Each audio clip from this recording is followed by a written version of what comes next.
If you want to perform phone diagnostics on Samsung Galaxy A57, first of all, we need to open Settings. Here in Settings, we're gonna scroll down and you want to open Device Care. Over here in Device Care, if you scroll down, you should be able to find Diagnostics option.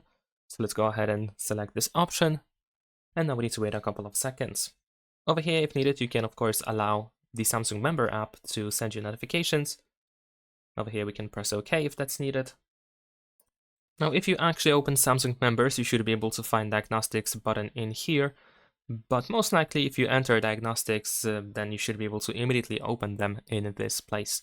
Now, once we have the Diagnostics menu open, we're gonna go to Phone Diagnostics, and most of the time we start Diagnostics immediately, and you don't have to go through all Diagnostics. We can simply tap on this arrow and then we can stop Diagnostics, or you can skip a specific test that is running at a given moment. So now over here, if we scroll down, we have the list of all different things that we can test on our phone. We can of course test everything at once again, or you can tap on any of these options if you want to just test one thing.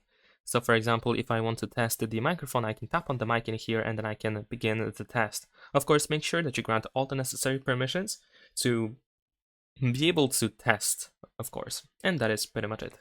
Leave a like and subscribe.